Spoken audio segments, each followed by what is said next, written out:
Mais uma vez, eu quero convidar vocês, logo já está todo mundo animado, já fui presenteada antes por alguém que acordou a plateia, né, para poder facilitar o assunto. Queria convidá-los novamente a ficar de pé para a gente invocar o Espírito Santo de Deus, para que Ele possa falar aquilo que Ele deseja. Em nome do Pai, do Filho, do Espírito Santo. Amém. Vinde, Espírito Santo, vinde por meio da poderosa intercessão do Imaculado Coração de Maria, vossa amadíssima esposa.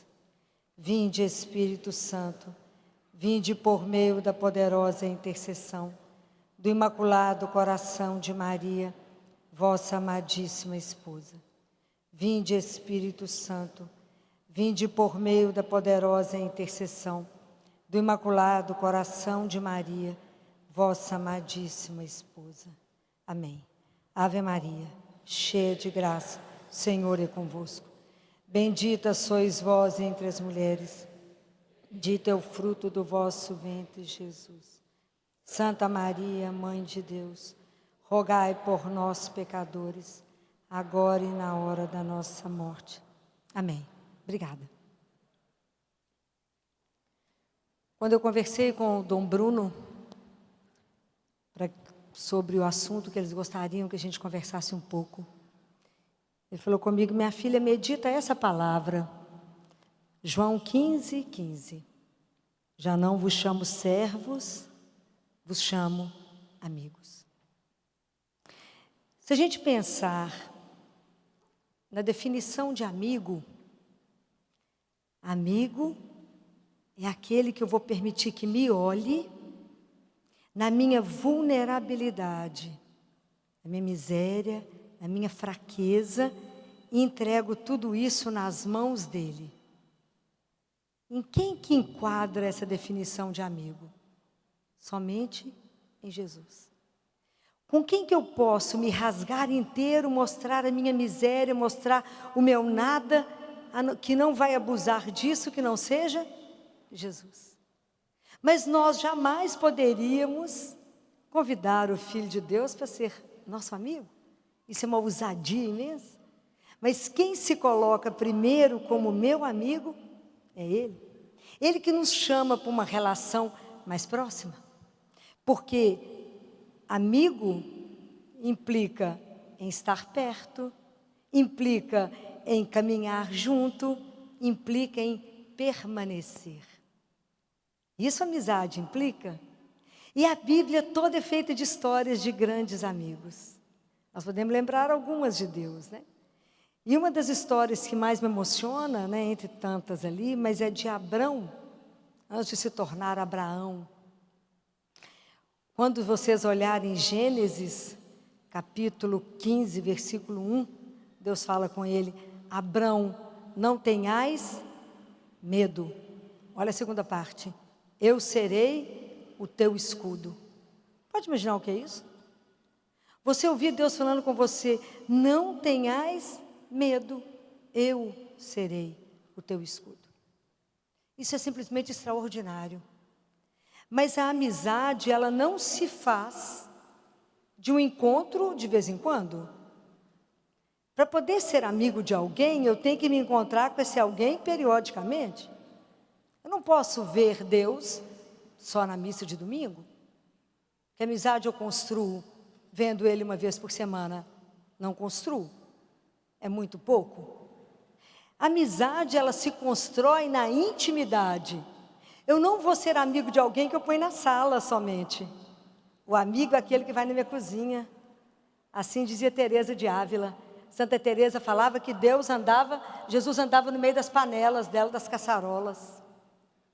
Porque é aquele que é íntimo, é aquele que vê seu pano de prato rasgado, que vê o pano sujo. A sala implica só naquilo que é o melhor. Que vai chegar uma visita, eu escondo tudo que está atrapalhado e mostro só o que está belo. O amigo íntimo não, ele entra no meio da bagunça e ajuda a organizar. Assim tem que ser a nossa relação com Deus. Como é que Abraão construiu essa história com Deus? Numa relação de confiança. Confiança é sinônimo de fé. Confiança é uma relação, um sinônimo de fé. Eu preciso me entregar a Ele. Mas como que eu vou fazer para poder estabelecer essa relação de intimidade, de amizade com Ele? Como é que eu posso falar que Jesus é o meu amigo? Que, aliás, isso é uma emoção. Falar, eu vou conversar com o meu amigo. Como é que eu vou, além de entender que Ele é o meu Senhor, é Deus, é o meu Salvador, é o Filho do Altíssimo, e Ele me permite conviver com o Pai através dEle. Como é que eu construo essa relação? Para poder construir, quando eu chamo Deus vivo, eu tenho que estar vivo diante de Deus. Então é tão interessante. Como é que você sabe que duas pessoas são amigas? Pelas formas que elas conversam, ok? É uma delas. Pela intimidade que elas têm de se olhar. Pelas risadas que elas dão por nada. Mas tem uma outra forma de saber que duas pessoas são amigas. É quando elas dão conta de ficarem juntas em silêncio. Já tentou ficar em silêncio diante de um estranho? Você fica louco para a pessoa ir embora, que você não tem assunto. Você começa a falar do tempo, de qualquer coisa, você não sabe o que você fala. Mas o amigo verdadeiro, você consegue permanecer em silêncio. Somente um do lado do outro. E sobre isso Jesus falou o quê? Nas vossas orações não multipliqueis as palavras, porque os pais sabem tudo que vocês precisam antes que vós lhe peçais. Então não precisa ter tagarelice nas nossas orações. É preciso apenas estar. Apenas preciso chegar. Mas é tão lindo isso, porque isso é um convite, é uma proposta. Amizade com Deus é um caminho espiritual. Porque eu preciso de amadurecimento. Eu preciso de um querer. Eu preciso de me colocar com disposição de. Eu quero fazer dele o meu amigo. Então vamos aprender uma historinha. Grande maioria de vocês deve ter lido O Pequeno Príncipe. E a história da raposa com o Pequeno Príncipe. Lembra disso? A raposa, o Pequeno Príncipe está diante da raposa e fala com ela, brinca comigo? Ela fala, não brinco. Ele fala, mas por que você não quer brincar comigo? Eu estou sozinho. Ela falou, eu não brinco com você. Ele fala, mas por que você não brinca? Vocês lembram dessa história? Ela fala, porque você não me cativou. Ele fala, mas o que é cativar? Cativar é assim, você tem que ser um único menino entre todos os homens do mundo, e eu serei a única raposa para você entre todas do mundo. Ele falou, mas como é que eu faço isso? Aí a raposa responde, você tem que vir todos os dias, no mesmo horário. Mas no mesmo horário? É, no mesmo horário. Porque se você vier às 4, às 3, eu começarei a ser feliz. Mas quando você chegar, você não senta perto de mim não, que você não me conhece. Então você assenta distante e me olha de lado. Aí cada dia que você vier, você dá um passinho a mais. Um passinho a mais, até que a gente possa ficar um de frente do outro. Até quando você tiver roubado o meu coração e eu o seu. E a raposa pega o Pequeno Príncipe e olha, manda ele ver os campos de milho e fala, está vendo o milho? Milharal, ele não me interessa. Eu não como milho. Mas quando você me cativar, e quando o sol bater, e o vento balançar o milho, balançar os cabelos do milho, eu me lembrarei dos seus cabelos dourados e sentirei saudades de você. Essa é a nossa história de amor com Deus. Porque tem que ter, você dá um passo e Deus faz o resto. Então eu vou perguntar a vocês aqui. Quantos aqui fazem adoração toda semana? É muito pouca gente. Como vamos construir uma relação de intimidade, de amizade com quem eu não vejo? Para poder ser amigo de Jesus, ele tem que entrar dentro da minha vida. Amigo implica em participar da vida cotidiana. Implica que Jesus participa de tudo. Ele tem que entrar em tudo na nossa vida, senão não é o amigo. Ele tem que caminhar do meu lado, ele tem que entender as dificuldades, ele tem que me facilitar um tanto de coisa. que a gente não dá folga para ele. É o amigo, e além de tudo, ele pode todas as coisas. Quantos de vocês têm vida de oração sozinho com ele, sem ser no Santíssimo, todos os dias? Muito pouco. Deus Pai fala para Catarina de Siena. Alguém já leu Catarina de Siena aqui? Segunda doutora da igreja, era analfabeta. E é extraordinário o livro dela, que chama O Diálogo. Porque, imagina, é conversa de Catarina com Deus Pai. É um livro pesado, sim. A gente lê uma frase, medita um mês, volta depois. Porque não é fácil o livro. Mas é maravilhoso que ele fala: Catarina, o meu filho disse assim: não só de pão vive o homem, mas de toda palavra que sai da boca de Deus, porque vocês são corpo e a alma não se alimenta de pão, mas somente da minha palavra.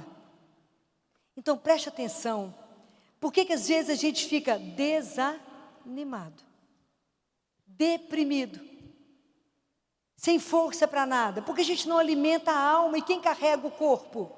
É a alma. E a gente levanta aflito para fazer um tanto de coisa, sendo que a primeira coisa que eu tenho que levantar, e quando eu acordo e falo, nada machucado, nenhuma dor, todo mundo que eu amo não está no hospital, à sua disposição para você servir. Compreendem? Você já tem que começar para Ele, para viver somente para Ele, porque Ele é um amigo, Ele é o Senhor, Ele é o meu Salvador. Mas para poder estreitar essa relação e entender que Ele é íntimo, que Ele é parceiro, que Ele chora junto, ri junto e nos ajuda na caminhada, eu tenho que me entregar, eu tenho que ir lá vê-lo toda semana, pelo menos no Santíssimo. Mas a missa é diária. Quantas vezes vocês comem por dia? Tem gente que come um horário só, né? O dia inteiro. Assim? Quantas vezes a gente come por dia? Várias refeições. Quantas vezes nós alimentamos a nossa alma? Nós de dormir, filó. A gente deita, faz o sinal da cruz, começa a falar um monte de coisa. Quando Deus pensa em falar, nós já dormimos, o anjo do céu da guarda fala amém, você dormiu. Então as nossas orações são um monólogo e não são um diálogo. E oração, eu vou me encontrar, é a forma que eu tenho de ser amiga dele, eu vou conversar com ele. Eu falo e ele escuta, eu calo e ele fala. Senão a nossa vida com Deus não gera alegria, não gera disposição, não gera... Porque, como é que o cristão tem que ser reconhecido? Como? Qual que é a marca do cristão? Qual que é a assinatura do Espírito em nós? Qual, gente? Qual é a assinatura do Espírito Santo em nós? A alegria, porque a alegria não é minha, é dele, é fruto dele. Então o cristão testemunha pela alegria, porque tudo é diferente com o cristão. Sabe com quem anda, sabe com quem conta. É completamente diferente quando você anda na presença de Deus. Esses dias eu estava falando com as pessoas, vocês já imaginaram que Nossa Senhora viveu, ela e São José, sob o olhar de Deus o dia inteiro? Jesus olhava para eles o dia inteiro. A gente não pensa nisso. Vocês já imaginaram que São José é o patrono de quem escuta a palavra de Deus? São José escutou Jesus vários anos, porque Jesus corria de um lado para o outro. Aqui quem já foi em Nazaré sabe que a casa de Nossa Senhora, o fundo é onde São José trabalhava. Jesus corria para dentro, para fora, era menino. Conversava o tempo inteiro. Ele é o patrono, não existia sacramento, porque Jesus não tinha morrido. Ele não tinha doado os sacramentos. Era ele que ouvia Jesus conversando.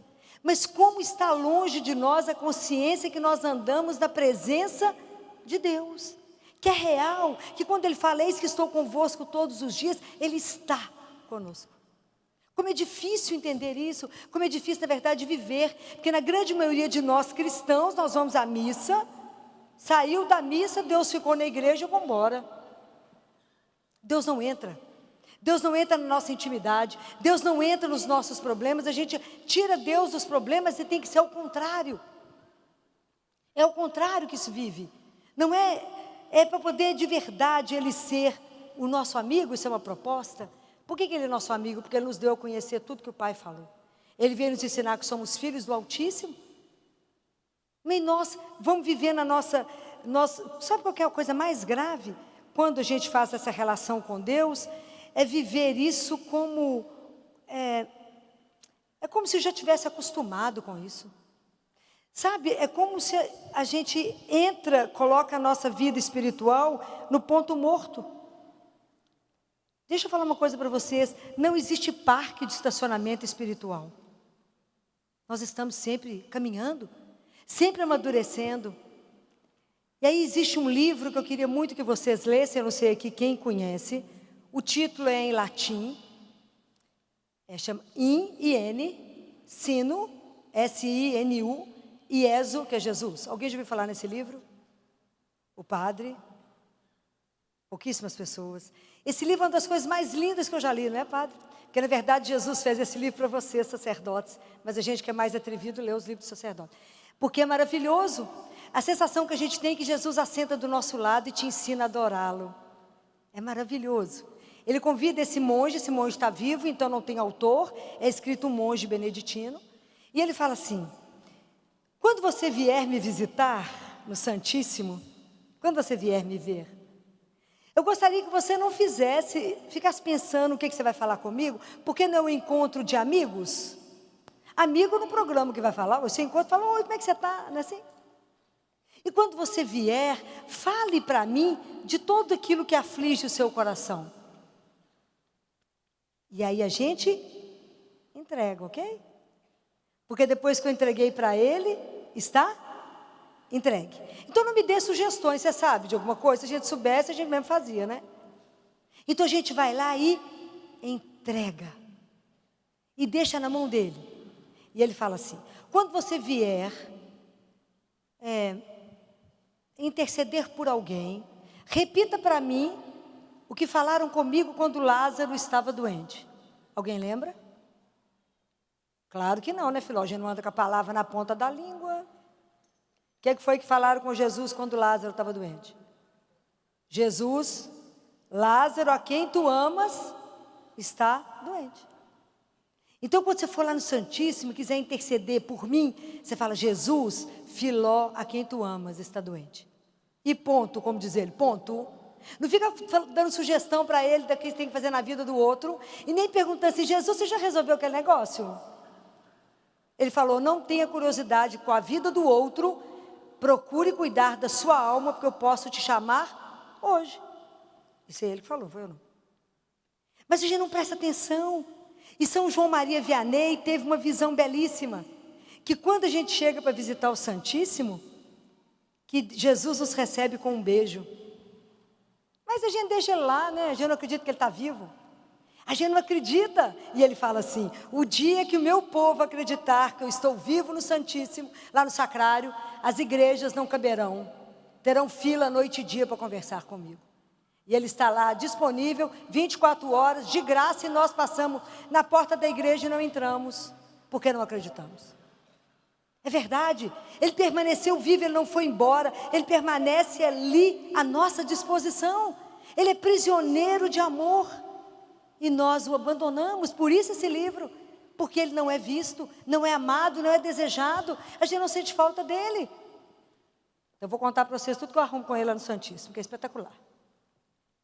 Um dia cheguei lá no Santíssimo, saí do hospital, fui para lá e falei com ele assim: Jesus, tem muito assunto para hoje, muito assunto. Assunto número 1. O senhor viu as cadeiras que as mães estão sentadas lá no hospital? Está horrível. A cadeira é dura, as coitadas das mães não tem como inclinar, não tem como esticar as pernas, não tem como fazer nada. E elas não ficam nem 1 hora, nem 2. Elas ficam meses às vezes. Está muito ruim. Mas a gente é pobre lá no hospital, trabalho com o SUS, minha honra, né, trabalho na Santa Casa. Falei: nós não temos dinheiro. Mas o senhor falou que eu também não preciso me preocupar com nada, né? Eu vim cá, trouxe problema para o senhor. Assunto encerrado. A cadeira das mães é um assunto, ponto. Agora vamos para os outros assuntos. Fui embora. Porque eu aprendi quando ele ensina que o diretor espiritual do Padre Pio, a gente tem que aprender com quem é bom na história, ia lá e falava assim: Jesus, cuida disso para mim. E diz Jesus que ele ia embora dançando. Claro, eu já entreguei o problema. Falei: você tem algum problema? Nenhum, já acabei de entregar tudo no Santíssimo. Muito bem, isso foi numa quinta-feira. Na segunda eu estava no hospital, no CTI. Estava sentada assim, no computador. um corredor e a porta. Quando eu olhei, tinha um milionário parado lá na porta. Cutuquei Jesus, não dei conta. Falei, o senhor já trouxe as cadeiras? Dei conta, claro. Aí fui lá, recebi o senhor. Ele gosta muito de passear lá no CTI. Falou comigo, doutora, eu fui lá, mas eu adoro vir cá. Lugar bacana. Não tem nada de bacana dentro do CTI. Eu adoro esse lugar, que lugar chique. Tudo aqui de primeira. Falei, olha as cadeiras, péssimas. Falei, Jesus, não pedi, só mostrei. Falei, as cadeiras péssimas. Olha como é que uma coitada de uma mãe fica aqui. Não fica. Horrível. Mas tratei bem, a gente tem que receber bem. Dei um cafezinho, dei um biscoitinho. Tchau. Então, tchau. Cheguei lá em casa para almoçar, recebi um telefonema. Ô, Filó, eu estou aqui pensando, eu não posso dormir na cama que eu durmo, com os lençóis que eu tenho, com o carro que eu dirijo, com o helicóptero que eu tenho, e saber que meus irmãos dormem naquela cama, ficam naquela cadeira. Então, eu só preciso do número de cadeira, porque eu já encomendei tudo, só que preciso saber quantas você precisa. Falei, Jesus, foi um escândalo, né? Porque a cadeira é de couro, ela inclina para todo lado, até os médicos ficam na cadeira, tão espetacular que é. Porque Deus não tem o bom, Ele tem o ótimo. E isso é uma coisa para a gente aprender na caminhada. É para aprender que tudo você vai lá e fala com Ele. Tudo você fala com Ele. Não tem jeito. Nós estávamos com um problema gravíssimo de anestesista, gravíssimo. Mesmo a Santa Casa pagando, dobrou tudo que podia, cada plantão. Não tem gente para trabalhar. Com muita clínica de cirurgia plástica, na Santa Casa a gente trabalha pesado e as nossas coisas são muito graves. E aí eu fui para o Santíssimo chorando. Falei, Jesus, deixa eu explicar uma coisa para o senhor. Às vezes o senhor não viu, porque é homem, não vê os detalhes, né? Então a gente precisa explicar direitinho, porque é homem. Falei, deixa eu explicar uma coisa para o senhor. O senhor viu aquele menino de 4 anos? Síndrome de Down, cardiopata, estou achando muito. E pobre, muita coisa. É muito. O senhor viu quando ele abriu a boca para mim? Os dentes dele estão podres. Por que é podre, Jesus? Porque é pobre, meu filho, abandonado. Ninguém liga, não. Mas o senhor aceitou ser pobre, né? O senhor veio pobre, né, menino? Então o senhor tem que me ajudar. O senhor viu que eu preciso arrumar os dentes dele para ele operar o coração, senão ele não opera. Porque senão a bactéria vai para o coraçãozinho dele e faz um quadro que chama endocardite. O senhor escutou que não tem anestesista? Então eu vim chorar. Porque o senhor falou que tudo vem falar com o senhor. Eu vim cá falar que quem pode resolver esse negócio desse menino? Só o senhor, mais ninguém. E ele está internado esperando o anestesista, porque o dentista tem que levar ele ao bloco para tratar tudo uma vez. A pobreza, Jesus, é grande demais. Bem, o assunto não é mais comigo, já passei o caso, é do senhor. Foi embora. Não deu 2 horas, eu recebi um telefonema lá do hospital. Ô, Filó, nós estamos te ligando para você ficar tranquilo que o menino já está no bloco. Falei, Jesus, meu Senhor, é um escândalo, fala a verdade. Tem algo que a gente realmente precisa ir mais. Precisa aprender a confiar. Precisa entender que ele não é cego, ele não é surdo. E se a gente não atrapalhar, ele faz. Mas às vezes a gente tem que só ir no Santíssimo? Não. Tem não, porque ele anda conosco. Nós que não percebemos, mas ele anda. Ele participa de cada coisa. Então, uns anos atrás, eu estava lá no hospital e chegou para nós de madrugada um bebê. E de manhã cedo chegou grave do interior. E ele chegou e estava muito cianótico, né? Bebê muito roxinho. Quando ele chegou, de manhã cedinho, a médica da cardiologia passou lá, do eco, fez o eco, falou, Filó, ele nasceu com as artérias trocadas. Chama transposição dos grandes vasos. Tem que operar hoje, não morre. O médico que o opera, que era Dr. Baiar Gontijo, todo mundo já ouviu falar nele, brilhante cirurgião, estava no outro hospital, não estaria na Santa Casa. Eu liguei para ele e falei, Dr. Baiar, eu estou com um bebê de transposição, precisa ser operado hoje. Minha filha, não estou indo não, hoje não tem jeito não. Você tem que trazer aqui para mim. Claro? Agora. Só que tem um detalhe, preciso da mãe do menino para autorizar a cirurgia. O pessoal falou, você não vai conseguir, ué? Povo pobre, não tem celular, bem pobre, era uns anos atrás. Celular não era tão fácil. Você não vai conseguir falar com essa mãe, que vai chegar só na hora da visita, que já são 10 horas. Como é que vai fazer para autorizar? Falei, não, gente, a parte é simples, a gente trabalha sempre de meia. Nós fazemos a nossa parte. Vamos fazer o relatório, preparar o menino para transporte, porque transportar um menino de 3 quilos parece que é simples, mas não é. E Jesus fica com a parte mais difícil, porque o único que sabe onde é que está o menino a mãe do menino é ele. Então, ele fica com a parte mais difícil. Falei, Jesus, só acha a mãe do menino, que nós vamos fazer o resto. E fomos fazendo o resto. Relatório, arrumar um bebê para transportar, colocar ele no incubador de transporte. E o pessoal fala, Filó, mas a mãe não chega. Eu falei, mas ela vai chegar, ué, porque a única parte do transporte que pode não dar certo é a nossa, a dele vai cumprir. Filó, eu não sou louca, eu sei com quem eu estou falando, Jesus é vivo. Sabe que a gente não vê, vocês acham que ele não está vivo? Ele está vivo. Aí nós fomos. E todo o transporte da Santa Casa, quando eu tiro um paciente, eu saio com ele pelos fundos, porque a portaria tem que ficar liberada para as ambulâncias que estão chegando com os casos urgentes. Esse é o ritmo nosso. Nesse dia, tinha uma obra na parte dos fundos, eu tive que sair pela frente. E a gente descendo, o povo falou, Filó, mas a mãe do menino não chegou. Eu falei, gente, fica calmo, gente. Pois eu entreguei na mão do único que não vai faltar. Tudo bem, parou a ambulância, e a gente, para poder transferir o menino, e o povo desesperado, né? Entrou uma turma e eu de fora para ajudar, fazendo 3, todo mundo junto, porque senão tira o respirador do menino, tira o tubo, tira acesso venoso. Então, para transportar com todo cuidado, 1, 2 e já. E na hora que eu fiz 1, 2, que eu falei, já tinha uma turma de dentro e eu de fora, no que eu conto 1, 2, alguém bate no meu ombro e fala, ô doutor, só sabe onde é que está meu menino internado nesse hospital? 1.200 leitos. Eu tinha certeza que era a mãe dele, claro, né? Porque eu tinha combinado com Jesus. Falei, por acaso, esse menino, claro que ela não ia reconhecer o menino entubado, cheio de coisa. Falei, qual que é o nome da senhora? Fulano, é esse menino mesmo, a senhora entra na ambulância comigo, que no caminho nós vamos conversando. Você acha que alguém ia faltar? Não ia faltar. É o único que não falta. É o único. Mas quando eu falo para vocês dessas coisas, eu quero relembrar quando Adão e Eva pecaram. Eles esconderam de Deus porque estavam com vergonha. E Deus, quando desce à tardinha, né, para tomar um chá lá com Adão, para dar um passeio no jardim, ele faz uma pergunta para Adão. Vocês lembram qual é? Não? Ele pergunta assim, Adão, onde estás? Vocês acham que Deus não sabia onde Adão estava? A única pessoa que sabia onde Adão estava era Deus, ok? Então, mas a delicadeza de Deus é uma coisa tão impressionante.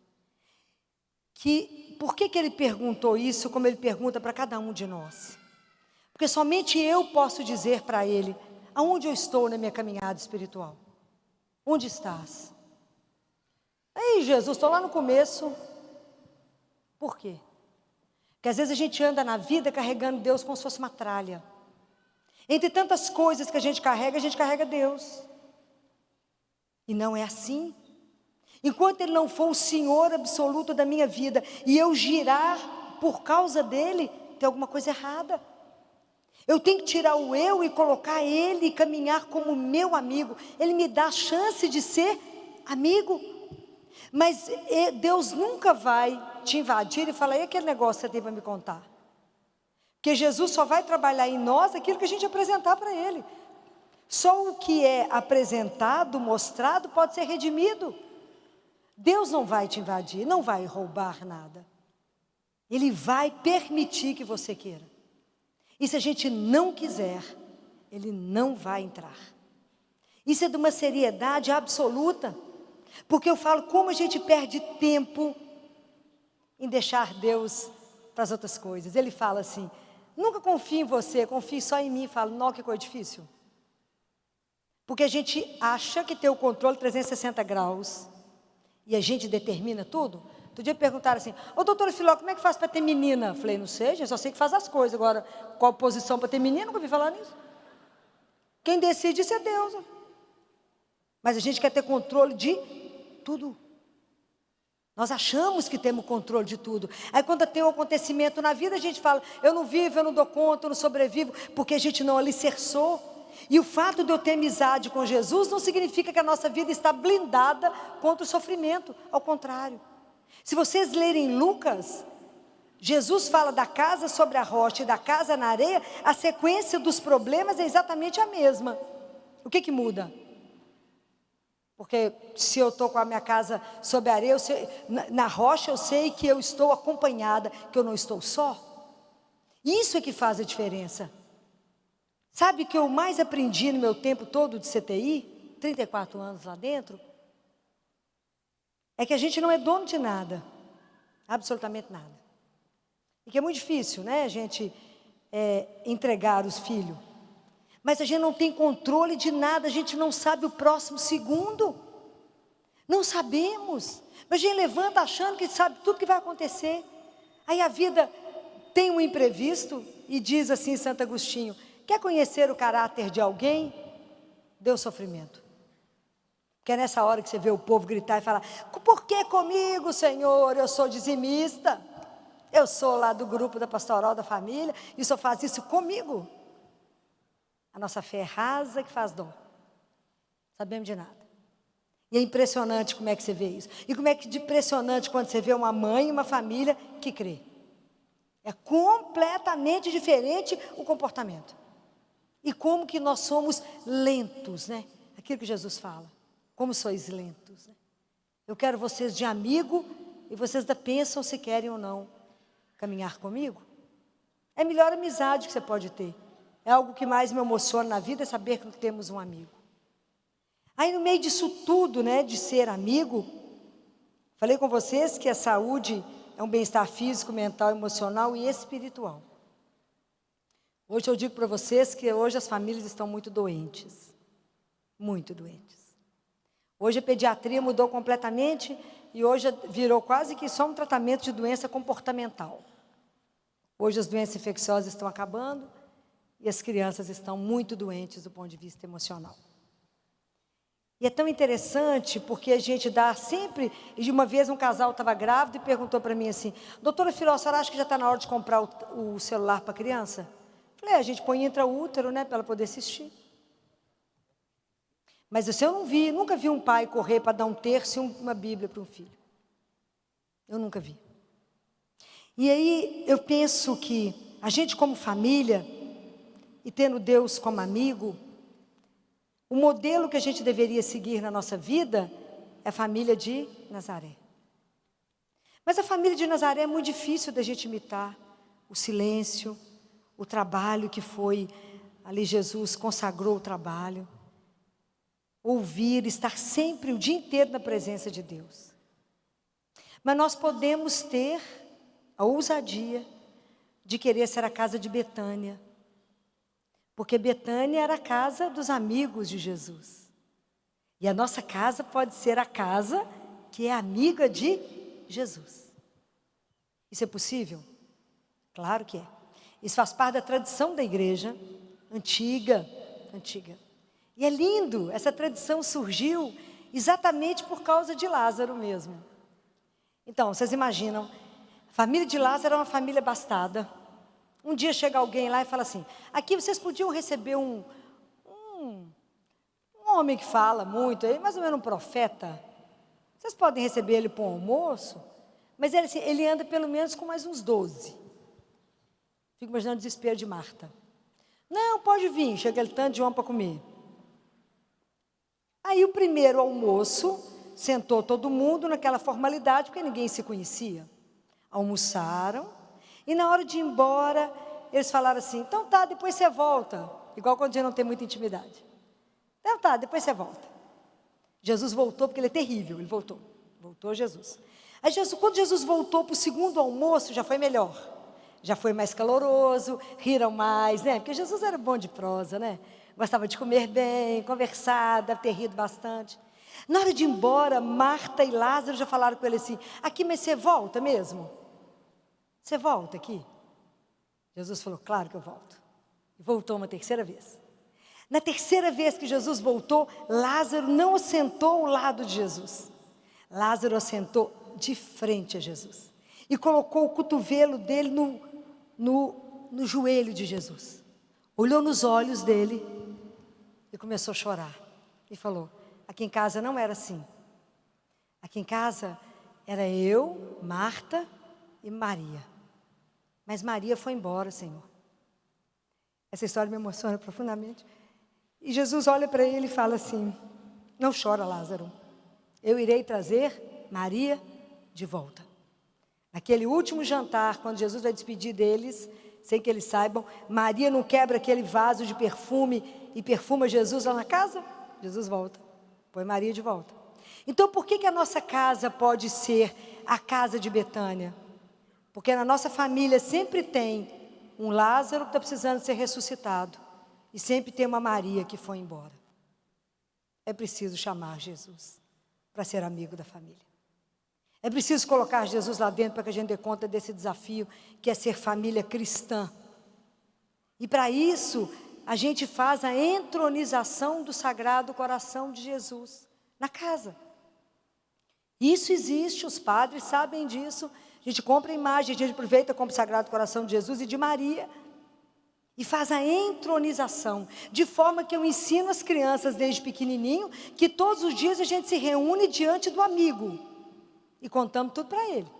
Fala, Jesus, já aprendi a andar de bicicleta sem rodinha. Jesus, eu tirei nota tal na prova.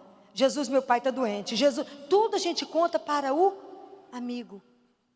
Isso é possível viver a família de Betânia. Nós podemos replicar isto. Nós podemos ter a graça de desligar a televisão, desligar o celular quando chega em casa, quem não é médico. Estar, mesmo que é médico, a gente deixa o telefone lá e vai rezar. Estar diante dele todas as noites. É preciso resgatar a oração na família. É preciso começar a viver de uma outra forma, para que a gente dê conta do tanto que as famílias estão sendo combatidas hoje. Não tem milagre, tem investimento. Não tem jeito de eu formar um menino com valores, se eu não ensino a ele de pequenininho que ele reza. O menino tem que ver o pai e a mãe de joelho quando acontece alguma coisa. E não a mãe desesperada ligando para um tanto de gente. É a mãe de joelho, o pai de joelho. A gente em oração sem desesperar, né? Porque quem tem Deus espera, né? A gente não desespera, mas a gente espera. Catarina de Siena pergunta para Deus Pai assim, como é que eu sei que eu estou fazendo a sua vontade? E é bonitinho demais, porque Deus Pai, Ele conta tudo com tanta simplicidade, a ver se a gente entende. Ele fala, quando você estiver sabendo esperar, é a paciência. A paciência relata que você está fazendo a minha vontade, porque você espera pacientemente eu fazer. Porque na verdade Deus só tem sim para nós, né?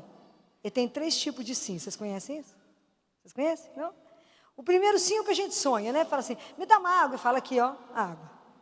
Fala, obrigado. É isso que a gente quer o dia inteiro dele. A segunda coisa, é quando você fala com ele assim, só me dá aí, você fala, claro que eu te dou. Depois. Igual você fala com o menino, mãe, deixa eu comer essa cocada? Você fala, claro, depois do almoço. Assim Deus faz conosco. E o menino fica feliz? Claro que não, quer matar a mãe, porque quer comer naquela hora, mas é depois do almoço. E tem um outro sim. Quando você fala com ele, senhor me dá esse Fusca? Ele fala, claro, mas não te dou o Fusca, eu vou te dar uma BMW, um Jaguar, uma Ferrari. Guardem isso, Deus não reserva para nós o bom, Deus reserva o ótimo. Ele dá o que Ele tem de melhor. Por quê? Por que eu posso garantir isso para vocês? Por que eu posso garantir isso para vocês? Por que eu posso assinar isso embaixo? E a gente tem coragem quando alguma coisa acontece, quando eu queria muito e Ele não dá. Eu posso dizer, Ele não deu porque Ele me protegeu. Ele me guardou. Por que eu posso falar isso? Aonde eu posso afirmar isso para vocês? Qual de quê? Não aprenderam ainda? Vocês têm que dizer, porque Ele me ama. Gente, essa verdade tem que estar gravada no coração de vocês. Isso é uma coisa que vocês não podem ter um minuto de dúvida. Essa é a dívida que a igreja tem com cada pessoa que existe no planeta. Todo mundo tem que saber que é um filho amado. O que você vai fazer com isso é um problema pessoal. Porque a nossa resposta ao amor de Deus é absolutamente individual.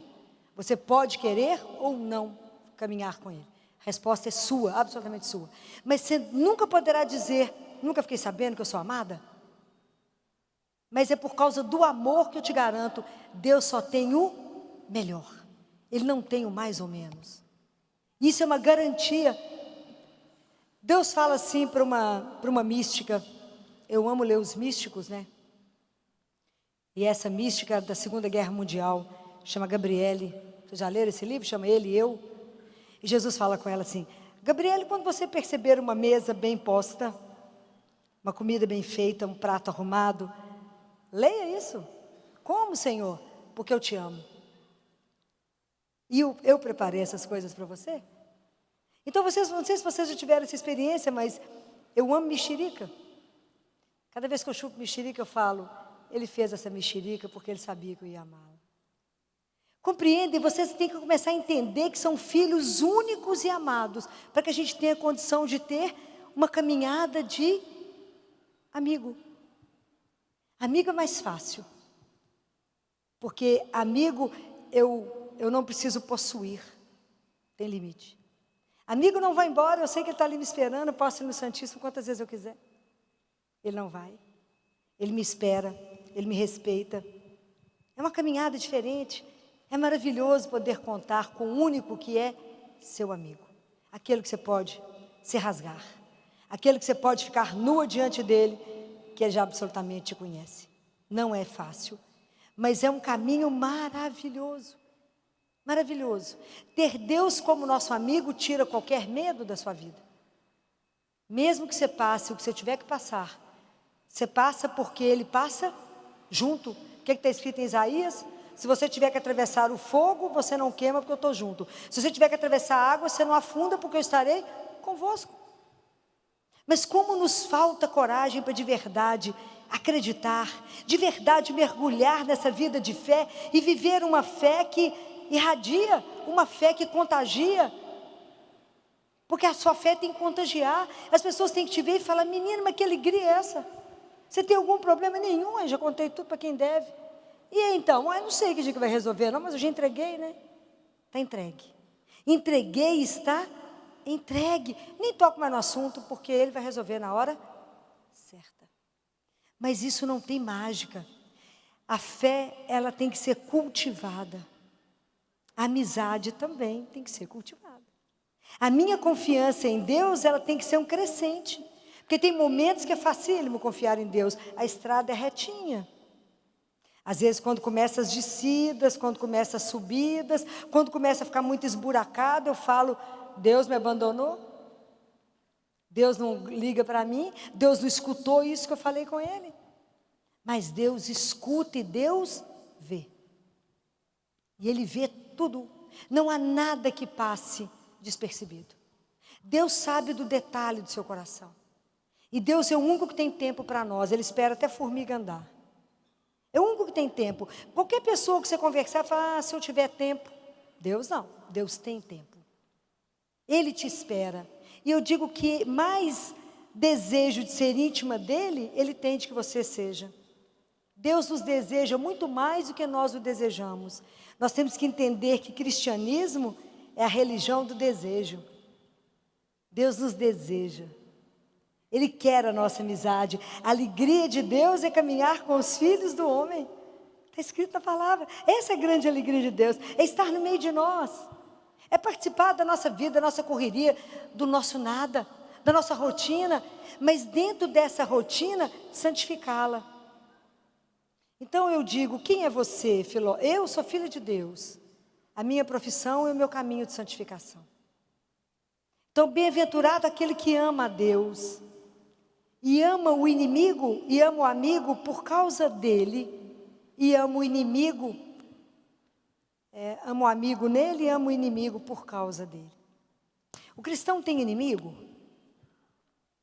Tem ou não? Tem. O que é o inimigo na sua vida? Aquela pessoa que você não tolera, que não desce no você. O que é essa pessoa para você? Regra de São Bento. Amo São Bento de passagem. Vocês sabem que São Bento foi ao céu, ainda vivo, vocês sabem disso? Ele foi elevado ao céu. Aí Deus mais uma vez levou um homem, né, gente? Por isso que a gente não tem os detalhes, né? Se tivesse levado uma mulher, a gente sabia tudo, né? Mas levou um homem. São Bento foi, diz a turma que São Bento voltou voado. Claro que voltou voado, depois que foi no céu, você imagina. Ele estava contemplando assim o céu e Deus levou ele. Depois devolveu. Olha que espetáculo, é as coisas de louco. O que São Bento fala sobre isso? Vocês já leram isso? A regra com o inimigo? São Bento fala assim, que os nossos inimigos, aquela pessoa difícil, aquela sogra que você quer matar, aquela cunhada que você não tolera, aquelas coisas da vida, que essas pessoas são o seu caminho de santificação. Porque, na verdade, a pessoa que você não tolera, ela pega o espelho, vira para você e fala, olha quanta coisa você tem que melhorar dentro de você. Fácil de entender essa, né? Tá vendo? É você que é mal-humorado, é você que irrita muito, é você que tem tanta amargura dentro de você, é você que tem tanta ira dentro de você. Então não é o outro que é difícil, é eu que amo pouco. Então não é fácil, mas a gente deveria fazer aquilo que São Bento falou. Que na verdade a gente deveria agradecer a Deus por todos os nossos inimigos. Falar, Jesus, eu quero colocar no seu altar aquela pessoa que eu tenho, não dou conta de conviver. Me ajuda a entender que o Senhor morreu por ele. Me ajuda a entender que ele tem algo de bom. Me ajuda a vê-lo através dos seus olhos. É espetacular essa experiência, eu digo para vocês.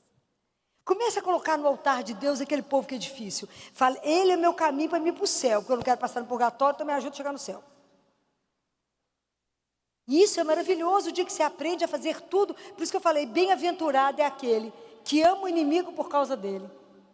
Porque ele me revela aquilo que em mim precisa caminhar. Então a gente acha que está muito bom, fala, nossa, já estou tão bacana, rezo todo dia, faço oração, né? Confesso toda semana, todo mês, cada 15 dias, já estou próximo do céu.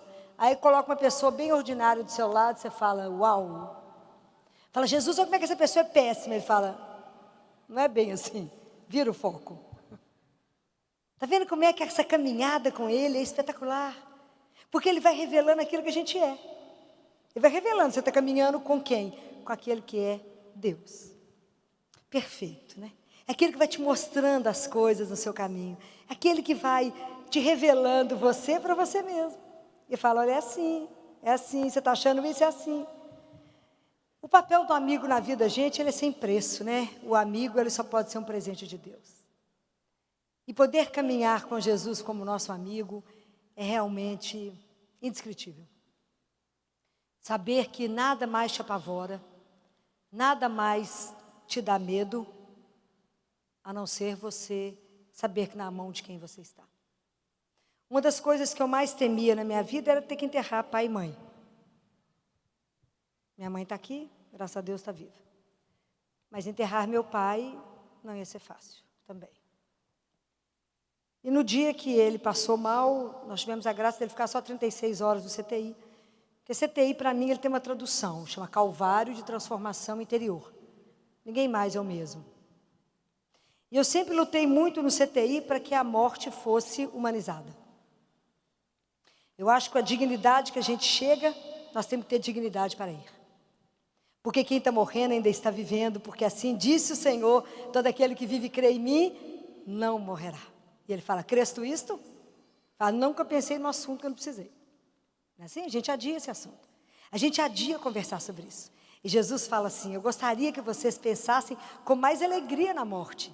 Porque afinal de contas, quando abrir a porta, sou eu do outro lado. Esse é um escândalo. Mas a gente nem tem pavor de falar nesse assunto. Esse assunto na família não existe. Você quer dissolver um bolinho, é fala da morte. A gente já está pensando assim na minha morte, não fica um. Não fica um. Quando eu dava aula para os residentes sobre morte, a gente ia discutir isso, porque a gente enfrentava isso todo dia. E eu tinha que ajudá-los a estar de pé diante. Porque o médico que não pensa na própria morte não dá conta de acompanhar a morte do seu paciente. Você tem que estar de pé para a alta e para o óbito. Não é fácil. Então lá no CTI, eu proibi que morressem sozinhas as crianças. As crianças tinham que morrer no colo de quem elas amam. Em geral, das mães. Ou do pai, ou dos dois, se estivessem lá. Se não tivesse ninguém morrendo meu. Já dancei com muito menino. Já abracei muito menino morrendo. Já dancei muito com eles. E cantei muito, porque eu falava, anjo, volta para casa e cantando. E batizei todos que eu achava que não era batizado. Não deixei morrer nenhum pagão. Porque não pode morrer pagão. Se eu não podia devolver para ele, ajudá-lo a estar curado, eu tinha que poder dar a ele o maior presente que alguém pode receber, que é o céu. E a criança, ela vai para o céu. E isso foram inúmeras e inúmeras e inúmeras histórias. E aí eu falava com Jesus, eu falava com ele assim, quando meu pai piorou, eu falei com Jesus, me dê a graça de poder fazer pelo meu pai o que eu faço pelas crianças. Ele não pode morrer sozinho. E eu quero estar com ele, rezando com ele, porque é isso que eu creio. E aí, no dia que ele piorou, eu fui com a Jaque, que está aqui lá, visitá-la. A Jaque falou, Filó, o pai melhorou. Eu falei, não, ele vai morrer hoje. Que é isso, Filó? Eu falei, a gente precisa de melhorar para morrer, precisa da força para morrer. Impressionante. O paciente que está muito grave melhora, fica esperto que ele vai morrer. E aí eu falei com os médicos, meu pai estava tomando adrenalina, noradrenalina, dobutamina e tudo mais que vocês imaginarem. E eu falei com eles assim, é assim vocês fazem com o menino também, igual a gente faz com as crianças lá no CTI? Porque tem hora que o coração não vai responder. E aí, eu gostaria que vocês me chamassem, quando o coração dele não responder mais, porque eu não quero que faça massagem nele. Porque Deus o chamou para a vida, e para a vida em abundância. Eu não quero, por egoísmo, ele numa cama com tracostomia, gastrostomia, porque eu quero ele vivo a qualquer preço, imagina. Quando a gente ama muito, a gente tem que ser capaz de dizer ao outro assim, pode ir, porque eu te amo. Porque laço de amor é eterno, porque amor exige de nós uma coisa que é eternidade. Então, quando alguém morre, acabou? Claro que não. Como é que eu vou tirar o amor de um pai de dentro do coração, o amor de um filho de dentro do coração? É nunca. Então, quando foi quase 3 horas, devia ser 15 para as 3, eles me ligaram, falou, Filó, seu pai está piorando. Meu irmão me levou para o hospital, falei, eu fico sozinha com ele. Hospital do interior, hospital já não tem ninguém de madrugada, no interior então, nada, né, gente? Então, quando eu passei diante da capela, eu entrei, fui no Santíssimo e falei com ele, Jesus, chegou um momento tão difícil na minha vida, que é entregar meu pai. Mas eu vim pedir ao Senhor que vá comigo e me dê a sua mão. Porque se o Senhor me der a mão, eu não terei medo. Vamos junto. Aí eu fui ficar com ele, e ele teve 3 horas de agonia, entubado. E eu comecei a rezar, porque a grande mulher da vida do meu pai era Nossa Senhora. E eu fiquei rezando com ele, intercalando o terço de Nossa Senhora e o terço da misericórdia, porque Jesus ensinou para Faustina que se você rezar diante de alguém em agonia, ele encurta a agonia. E eu fiz isso com inúmeras crianças. Inúmeras crianças. Eu rezei o texto com elas para que encurtasse o sofrimento delas. Então eu tinha que fazer com meu pai a mesma coisa que eu fiz. Eu fui rezando. E a pressão do meu pai estava E com a adrenalina ligada, falei com o médico, vamos desligar. Ele falou, não posso. Falei, mas eu posso, que eu sou filha e médica. Não tem sentido manter uma adrenalina com a pressão de 1. Ele não responde mais, é falência. Falei, ele vai passar, ele ainda está vivo, ele vai chegar no pai. Eu só tenho que ajudá-lo. E aí, quando ele me olhou muito, e é impressionante, né, que os colegas médicos que estão aqui, os teólogos descrevem o nascimento da alma, e a gente que acompanha a morte, é impressionante que a gente vê a alma nascer, porque tem o trabalho de parto, faz um trabalho, é impressionante. Eu vi as crianças fazendo as contrações, e vi meu pai fazendo as contrações, é igual uma mulher no trabalho de parto. Quando meu pai me fez a primeira contração e me olhou, eu disse para ele, pai, se o teu coração te condena, Deus é maior que o teu coração. Primeira carta de João. Por isso que a gente tem que saber a palavra de Deus para saber usar. E eu rezando, de mão dada com ele rezando. Quem estava do nosso lado não percebeu absolutamente nada. Quando ele fez a segunda contração, eu falei com ele, pai, o senhor está preocupado com a mãe? Fica tranquilo, nós vamos cuidar dela. E o Senhor fica em paz, porque o Senhor fez tudo, cumpriu sua missão. E eu sempre falei com ele que eu não iria fazer homenagem póstuma, mas tudo que eu precisei falar com ele, eu falei com ele enquanto ele me escutava. E eu disse para ele, pai, a maior herança que um pai pode deixar para um filho, o Senhor já deixou, que é a fé. Com a fé a gente vence o mundo, está escrito em João. Qual que é a fé, que vence o mundo? É aquele que crê. Então isso o Senhor já deixou, para todos nós, para os filhos, para os netos, já está entregue. Então o Senhor já deixou a fé. Fica tranquilo, pode ir em paz descansar. E quando ele me olhou pela última vez, e foi muito fundo quando ele me olhou, eu falei com ele, pai, nós não fomos feitos para a dor, nós fomos feitos para o amor. E a última palavra da nossa vida não pode ser morte, tem que ser ressurreição. Então só pode ir em paz, porque eu vou te achar um dia. Essa é uma questão de tempo.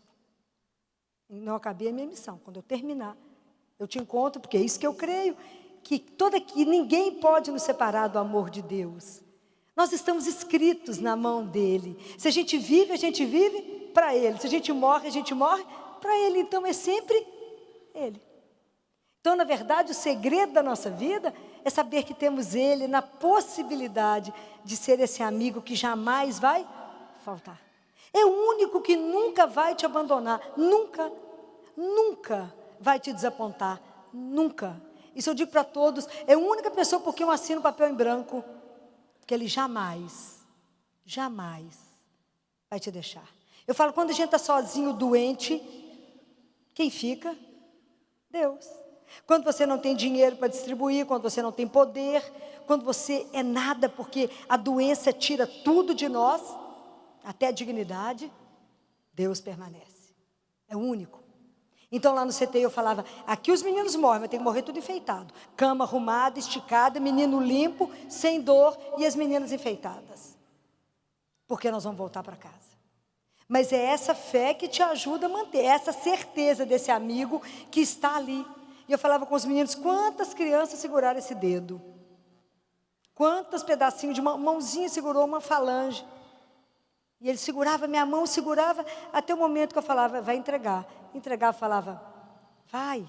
E fala com Jesus, dá um recado para ele, que ele está demorando um cadinho, para ele poder vir embora mais depressa, que nós estamos precisando dele. Para todos eu dava um recado, vai dar um recado para Jesus, que você vai encontrar com ele agora. Essa certeza de que é possível, que a vida não vai encerrar ali, mas nós temos que ser feito para muito mais.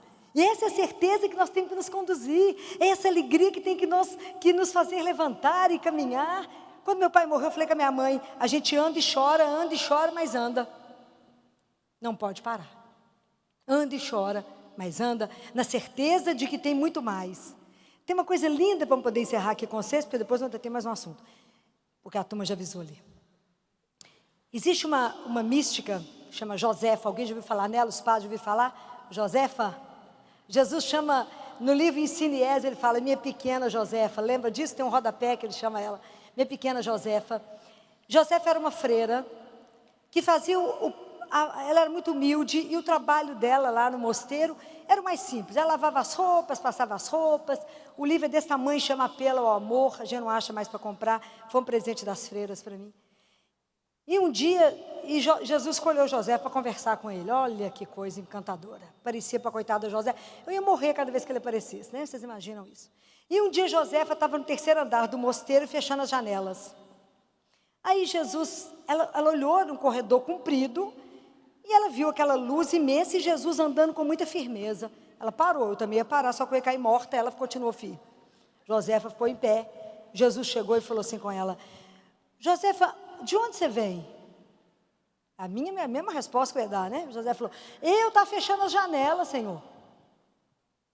Jesus falou com ela assim, e para onde você vai, Josefa? Ela falou, eu vou acabar de fechar a janela.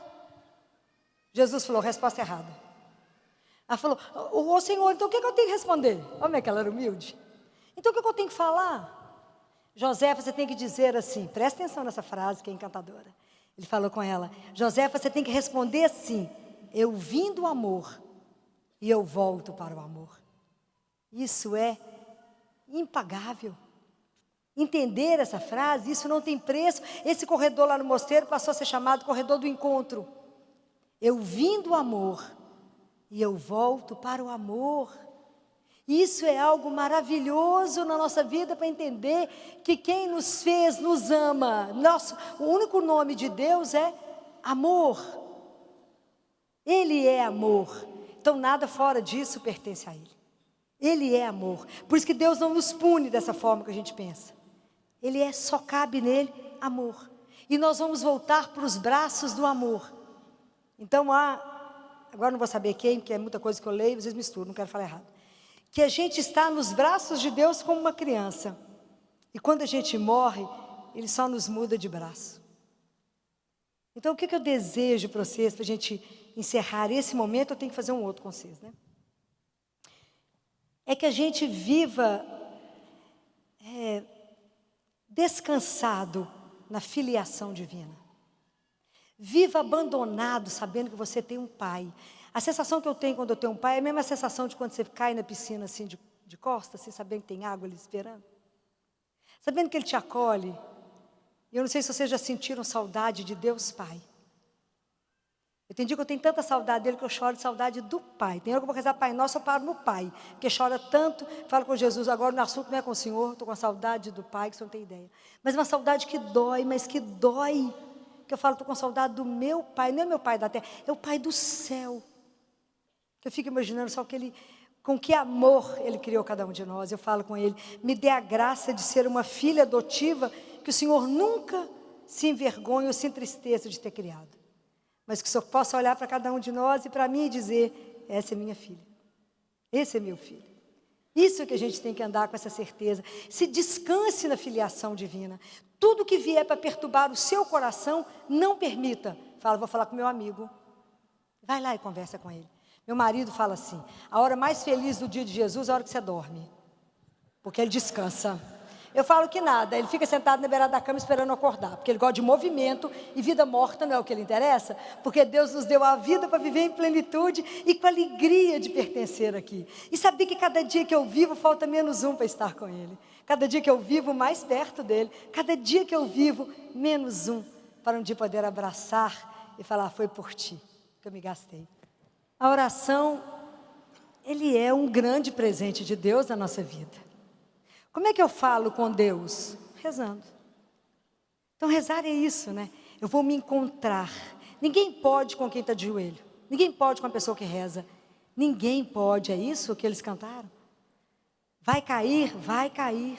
Tudo modifica pela oração? Sim, tudo modifica pela oração. É por isso que tudo é feito para que a gente não reze.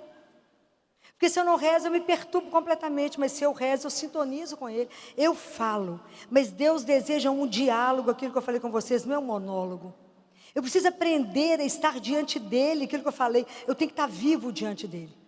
Então muitas vezes, na hora que você for rezar, Filó, mas eu distraio, eu vou na hora que eu estou rezando. Chama Deus, fala com Ele, Senhor, aqui, o corpo está aqui, o Espírito está voando, busca Ele para mim, assenta Ele aqui. Essa é a verdade que ele fala, que o Espírito voou, né? Busca Ele de volta. Por isso que eu tenho que ter todos os dias o mesmo horário, porque Ele sabe, Ele me espera. Vai lá e conversa, tem que seja 5 minutos com Ele. Vai lá e fala com Ele. Fala da alegria, da tristeza, do sonho, do desejo, convida Ele para passear, para trabalhar, convida Ele por rotina do dia. Pede opinião para tudo, fala sem parar na cabeça de Deus, conversa. Isso é uma oração. Então, a gente precisa aprender a rezar. Porque a oração, ela muda tudo que existe. Tudo que existe. Lá no CTI, eu deixo no computador como imprimir para as mães a oração do terço. Eu não podia vir na casa da mãe e não falar com vocês que a oração mais poderosa que existe depois da Santa Missa é o terço. Então, quando Jesus fala que o terço foi criado no céu para as pessoas simples, de coração simples. Porque enquanto a gente está rezando o terço, as graças são derramadas. Porque Ele tem um prazer imenso que as graças venham através das mãos de Nossa Senhora. Então eu quero dizer para vocês, mas as pessoas me falam, Filó, me dá uma oração forte para tal coisa? Oração forte para tal coisa, eu falo o terço. Oração forte, o terço. Oração forte, é o terço mesmo. Eu desconheço uma oração mais poderosa do que o terço. Mas mesmo que você não saiba, né?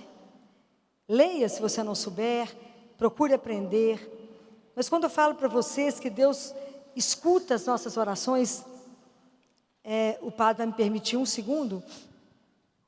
Há uns anos atrás eu estava com uma criança no CTI, síndrome de Down, gravíssima, séptica, tinha um problema de coração, ela precisava ser operada, foi operada, gravíssima. A mãe era analfabeta, mãe de 5 filhos, essa era a caçula.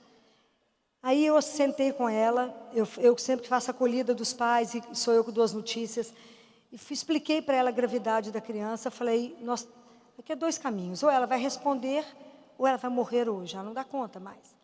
Ela virou para mim e falou assim, é só isso? Só. Então eu queria que a senhora escutasse o que eu vou fazer. Essa mulher ajoelhou, fez o sinal da cruz, e disse assim, Jesus, eu queria pedir ao Senhor a oportunidade de criar uma criança com síndrome de Down, porque todos os outros que o Senhor me deu são perfeitos. Em nome do Pai, do Filho e do Espírito Santo, amém. Olhou para mim e falou assim: doutora Filó, a senhora escutou? Escutei. Então, Jesus acabou de curar minha menina. A senhora verá. Vão lá? Vão. Aí ela falou comigo assim: a senhora sabe que eu sou analfabeta, né? Eu não sei ler não, mas eu conheço os números todos. E a senhora vai ver, todo dia a senhora vai diminuir o número, que é tanto de remédio que está na minha filha. A menina deitada, entubada, com óxido nítrico, 500 remédios. Era muita bomba de infusão, era uma coisa alucinada. Fui lá, ela viu tudo. Ela ficou na alegria de mão dada com a menina, contando as histórias, como se eu já tivesse dado alta na menina. Muito bem. Todos os dias eu não preciso contar para vocês que a menina, a progressão dela foi melhorando. Eu chegava, ela falava, só diminuiu os remédios, só diminuiu. Eu falei, não estou precisando nem de vir dar notícia. Não preciso dizer para vocês que essa criança saiu de alta, curada. E essa mulher vai ao hospital uma vez por ano. Hoje a menina faz o tratamento contrário, que ela ficou obesa, né, claro, que era magrinha demais. E ela falava comigo assim, sabe por que eu continuo voltando todos os anos? Somente para que a senhora não desista. Então o que eu estou dizendo para vocês não existe uma oração. Quando você fala do seu coração para Deus, não fale com o seu lábio. Fale do seu coração para Ele. Fale com simplicidade, igual você escutou essa oração. Reze o terço e peça a intercessão de Nossa Senhora. Não existe uma mulher, foi capa do Times, né? Nossa Senhora, uns anos atrás, foi capa do Times. Qual a mulher mais poderosa do universo? É ela. Então, tudo que vocês pedirem, aprenda com os filhos de vocês. Os meninos falam, mãe, pede o pai para mim. E a gente fala com ela, mãe, pede o pai para mim. Que ela abençoe as nossas famílias, abençoe vocês. Quando vocês acharem que não dão mais conta, quando vocês precisarem de equilíbrio, precisarem de tranquilidade, quando a coisa tiver para acabar, fala, mãe, pede o pai para mim.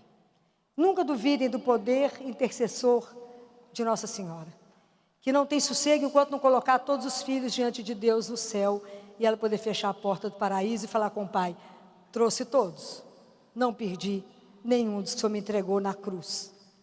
Então, que vocês aprendam em tudo e que as famílias aprendam aquilo que ela pediu em Fátima. Reze o terço todos os dias, porque eu lançarei em cada família o meu manto protetor. Nossa Senhora, ela é poderosa. E ela guarda porque ela é uma defensora das famílias. Que vocês nunca desistam de nada. De nada. E nunca desistam do filho mais difícil que vocês tiverem. Mesmo que ele tenha um problema gravíssimo, mesmo que ele esteja numa situação que você fala, é impossível. Nunca desiste. Quando a gente não pode falar, não pode falar com o seu filho de Deus, fale com Deus sobre seu filho. Convida ele para um chá, para um café. Também gostava de vinho. Fala com ele, vamos falar daquele menino que o Senhor mandou? Me ajuda, me dê sabedoria sobre a intercessão dela. E até hoje, eu poderia passar o dia contando para vocês tudo que eu presenciei pela intercessão de Nossa Senhora. Quantas curas eu vi, quantas coisas eu acompanhei, quantos milagres eu atestei, porque houve uma intercessão divina. Não desistam, a missão de vocês é linda, é maravilhosa, mas ela precisa da presença de Deus. E que eu desejo que a casa de vocês possa ser uma nova Betânia, para que Jesus possa encostar o coração dele lá, para que ele possa repousar, e que nessa casa tenha sempre o cheiro de Nossa Senhora. Então, muito obrigada mais uma vez pelo tempo, pela paciência, que Deus os abençoe.